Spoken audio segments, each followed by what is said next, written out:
दोस्तों मैं हूं आदिल खान आज़ाद। आज है 5 जून 2025। आप देख रहे हैं आज़ाद बोल इंडिया पर middle east morning news.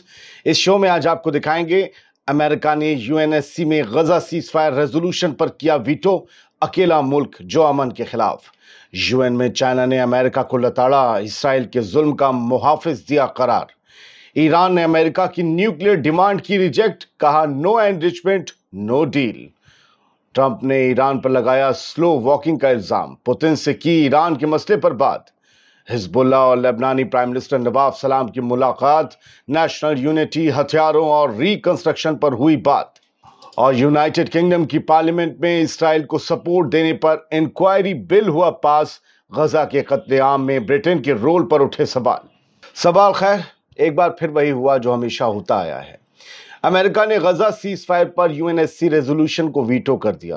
America एक अकेला मुल्क है जो अमन के खिलाफ गया यूएन में। United Nations security council UNSC यहां गजा के लिए फौरी और दायमी सीज फायर के हक में रेजोल्यूशन रखा गया, लेकिन सिर्फ अमेरिका ने इसे वीटो कर दिया। बाकी के 14 मेंबर मुल्कों ने सपोर्ट किया। वो सब चाहते थे कि फौरन सीज फायर हो जाए, यानी अमेरिका के अलावा सारी दुनिया चाह रही है कि गजा में फौरन जंग रोक दी जाए, इंसानी मदद की जाए। अमेरिका भी यही चाहता है बातों में, लेकिन इसका फैसला वो खुद लेना चाहता है, एक ऐसा फैसला जिसमें इसराइल का ज्यादा से ज्यादा फायदा हो।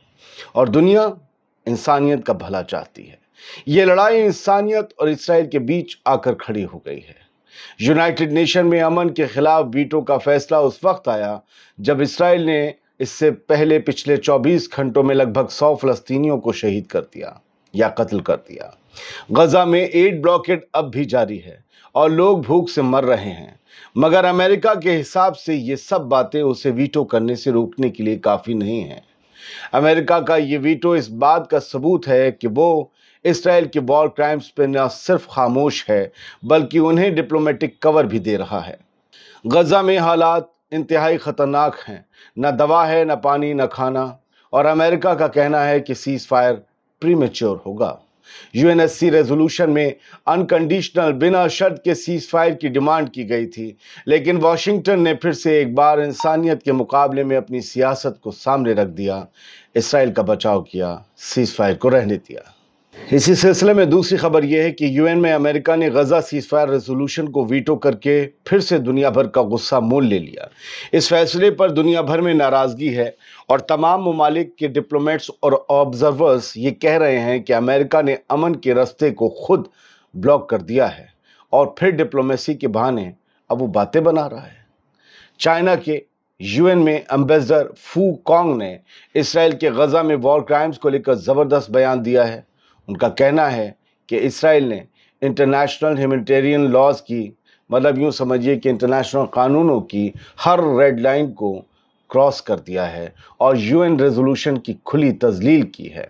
फू कॉन्ग ने सीधा इशारा अमेरिका की तरफ करते हुए कहा, यहाँ नाम नहीं लिया चाइना ने, लेकिन अमेरिका की तरफ इशारा था कि एक मुल्क की शील्डिंग की वजह से, एक मुल्क के ढाल बनने की वजह से ना तो ये जुल्म गजा में रुक रहा है, ना ही किसी को जवाबदेह बनाया जा रहा है। गजा में जो कुछ हो रहा है चाइना उसे जुल्म कहता है, भले दुनिया उसे जंग कहती हो। चाइना का ये बयान उस वक्त आया है जब अमेरिका ने यूएनएससी सीजफायर रेजोल्यूशन वीटो कर दिया, जबकि बाकी के 14 मुल्कों ने अमन के हक में वोट दिया था। ये इसराइल के मीडिया की बेशर्मी की इंतहा है जो दिखाने जा रहा हूँ, जो सुनाने जा रहा हूँ। गजा के लोगों पर जुल्म, भूख, बम्बार्डमेंट, हॉस्पिटल्स के उजड़ने, बच्चों के कत्ल और औरतों लड़कियों की जिंदगी जहन्नुम बना देने जैसी सैकड़ों खबरें दुनिया भर में साबित हो चुकी हैं। हज़ारों तो हमने भी आपको सुनाई हैं, लेकिन फिर भी कुछ इसराइली मीडिया आउटलेट्स इंसानियत का खून करते हुए ये लिख रहे हैं कि गजा के लोगों के लिए वॉलंटरी इमिग्रेशन का इंतज़ाम किया जाए। ये क्या है? वॉलंटरी इमिग्रेशन यानी अपनी मर्जी से गजा को छोड़ देने का इंतजाम किया जाए। अपनी मर्जी से अपने घर को, अपनी ज़मीन को कौन छोड़ता है? ये सब क्या है? जुल्म की दास्तान लिखने के बजाय वो ये कह रहे हैं कि गजा के लोग खुद चले जाएं, उनके लिए किसी और मुल्क में रहने का इंतज़ाम हो। सवाल ये उठता है, क्या ये वॉलंटरी इमिग्रेशन है या एथनिक क्लिनजिंग, एक नस्ल कुशी? जब किसी कौम को रोटी, पानी, दवाई और जिंदा रहने का हक न दिया जाए और फिर कहा जाए कि वो खुद चला जाए, तो हकीकत में ये नरम लफ्जों में एक जेनोसाइड होता है। इसराइली अखबार इसे ओपिनियन कह रहे हैं। ये ओपिनियन नहीं, एक खौफनाक प्लान है। इस तरह का ओपिनियन पीस अखबारों में लिखना असल में एक तरीका है, एक सोच बना देना है, गजा की जगह खाली करवाने का तरीका है ये, और बाद में कहना कि उन्होंने तो खुद जाने का फैसला किया, वो तो खुद जाना चाहते थे, हम क्यों रोकते उन्हें, हम कैसे रोकते उन्हें। ये एक सोच बनाई जा रही है। ये नैरेटिव, ये सोच गजा के हक में नहीं, जुल्म के हक में है। इसराइल की मीडिया का ये नैरेटिव एक तरीके का साइकोलॉजिकल वॉरफेयर है, जिसमें वो कातिल भी बन रहे हैं और जज भी। अब बात ईरान की करते हैं, ईरान अमेरिका टेंशन की करते हैं। ईरान ने अमेरिका की न्यूक्लियर डिमांड फिर से रिजेक्ट कर दी है और कहा है कि no enrichment, no deal. Iran के senior nuclear negotiator Abbas Araghchi ने बुध को ट्वीट करते हुए अमेरिका की डिमांड को दो टूक अल्फाजों में रिजेक्ट कर दिया। याद रखिएगा, डील रिजेक्ट नहीं की है, डील में जो डिमांड है, डा के अंदर डा है, उसे रिजेक्ट किया है। अरागची ने कहा या लिखा कि सिर्फ चंद ही मुल्कों के पास न्यूक्लियर रिएक्टर्स को फ्यूल देने की कैपेबिलिटी होती है, कुव्वत होती है, और इसके पीछे होता है पैसा, विजन और मजबूत इंडस्ट्रियल और एकेडमिक सिस्टम। उन्होंने ताना मारते हुए लिखा कि ईरान ने इस टेक्नोलॉजी के लिए कुर्बानियां दी हैं। हमारे लोगों ने जिस ख्वाब को पूरा किया, उस ख्वाब को छोड़ने का सवाल ही नहीं उठता। अपने ख्वाब कौन कैसे छोड़ सकता है। आखिर में अरागची ने क्लियर कर दिया, नो एनरिचमेंट, नो डील। अगर तुम हमें एनरिचमेंट करने का हक नहीं दोगे तो हम तुम्हारे साथ कोई डील नहीं करेंगे। और आयतुल्लाह खामेनी भी कल ये क्लियर कर चुके हैं कि ईरान एनरिचमेंट करके रहेगा।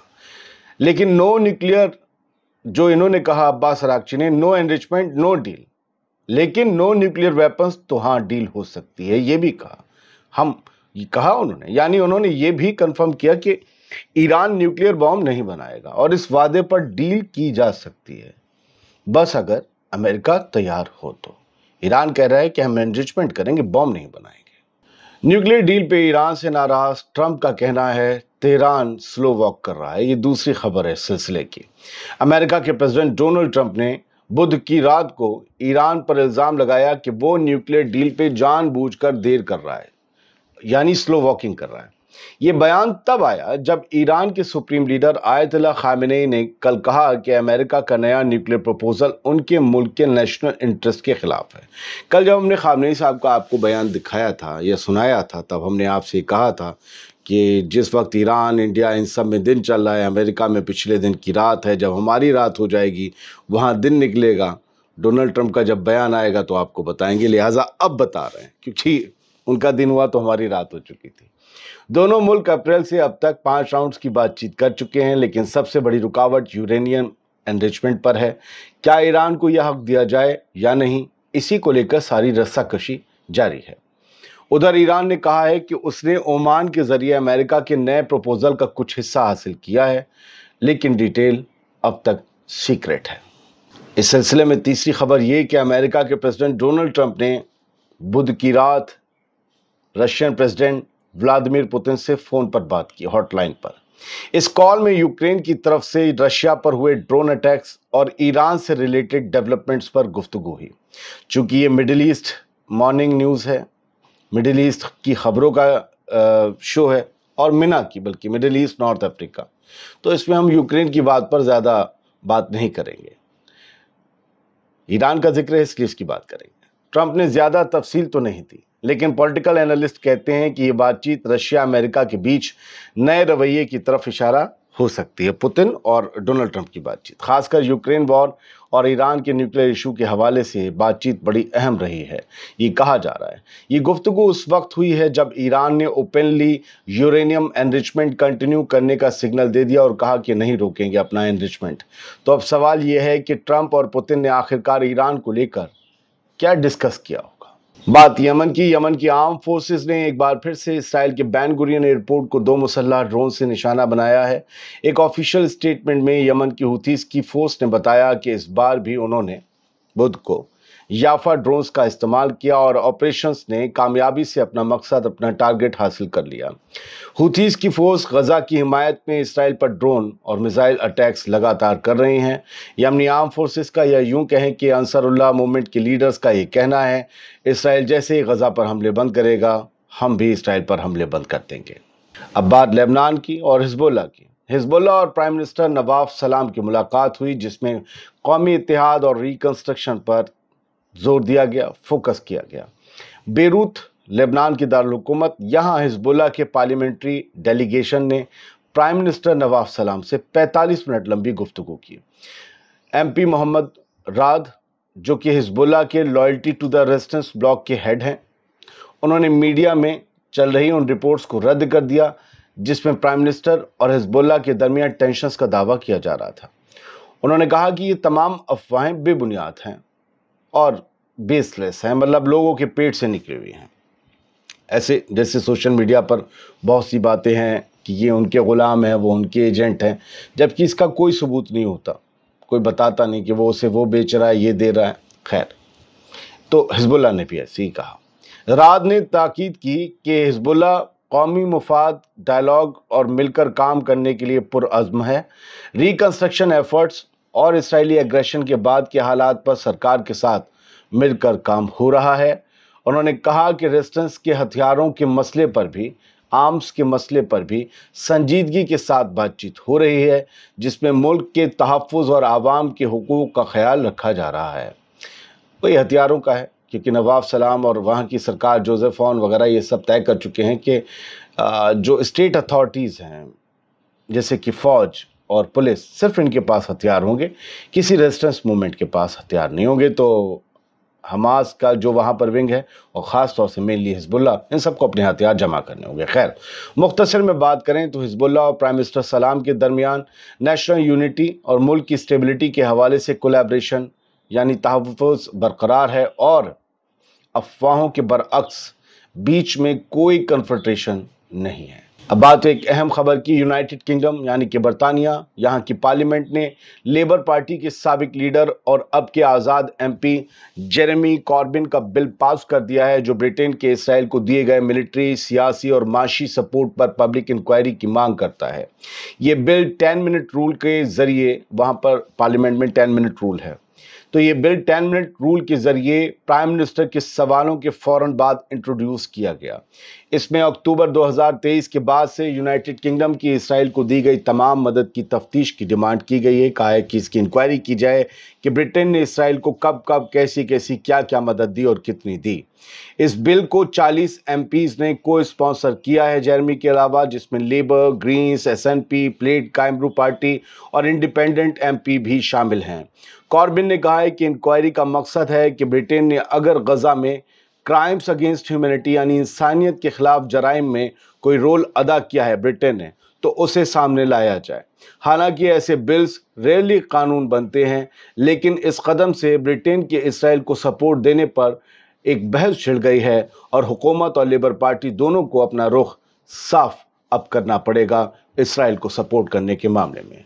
बहुत बहुत शुक्रिया। उम्मीद ये करता हूँ कि साफ गोही से मुख्तसर वक्त में आपके सामने अहम खबरें रख दी होंगी।